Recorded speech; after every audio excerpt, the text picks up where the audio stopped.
Hi everyone, welcome to Infinite Women. I'm Allison, and today we're talking about Chinese cookbook authors Chao Buwei and Grace Zia Chu. Now, this is an excerpt from my book, The View from the Hill, Women Who Made Their Mark After 40, which I'll link below if you'd like to check it out. But the food section of that book would not have been possible without the wonderful book Tastemakers, 7 Immigrant Women Who Revolutionized Food in America by Mayuk Sen. And I actually have a podcast episode with Mayuk about the subject of his other book, Love Queenie, Merle Oberon, Hollywood's first South Asian star.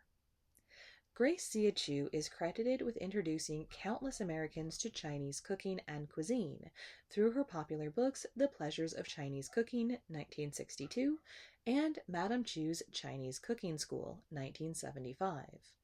Born in Shanghai in 1899, she received a full scholarship to Wellesley College, graduating in 1924 and returning to China to teach. She married an army officer and government official in 1928 and served as vice president of the Young Women's Christian Association from 1935 to 47.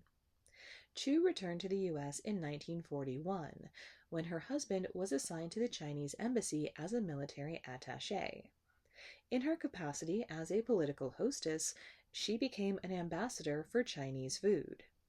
Chu took up permanent residence in the U.S. in the 1950s and began teaching cooking classes in New York City at the China Institute, the Mandarin House Restaurant, and her own apartment. She would continue doing this well into her 80s, but it was her books that brought her teachings far beyond the bounds of the city.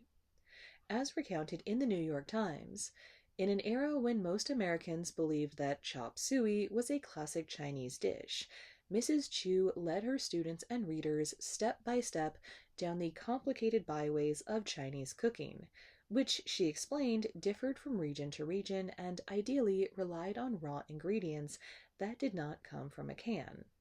For home cooks bewildered by the unfamiliar ingredients and techniques involved, Mrs. Chu proved to be an ideal guide.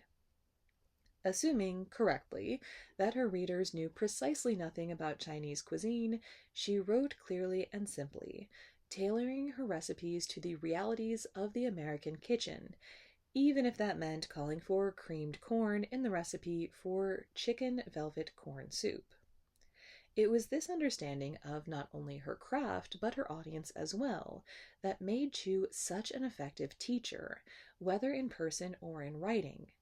At a time when a reviewer of The Pleasures of Chinese Cooking had to explain to readers what a wok was, she opened up a world of delicious food to a hungry nation and brought the previously unfamiliar into American kitchens.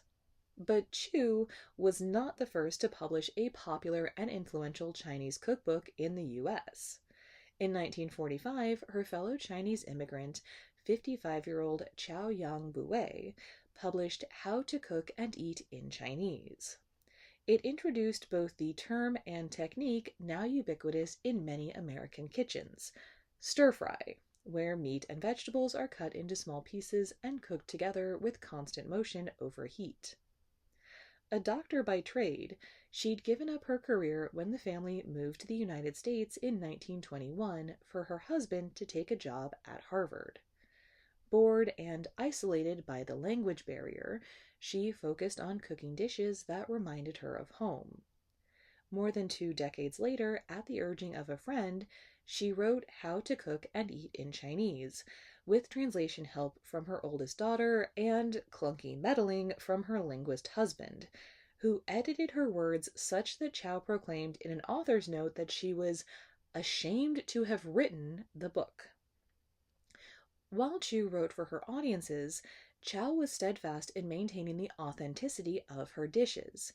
As noted by Mayuk Sen in Tastemakers, it might have been easier for immigrants in the culinary arena to please the American palate with substitutions, but Chao didn't budge. English-language Chinese cookbooks had existed in the U.S. for decades, but hers was the first that did not allow for alterations, like using sea crabs instead of freshwater, which she considered a caricature of the Chinese dish.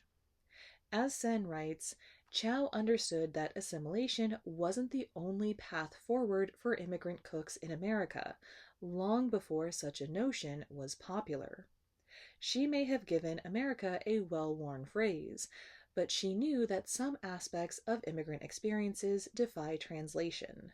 She wore her Chinese heritage with pride and shunned the impulse to compromise it.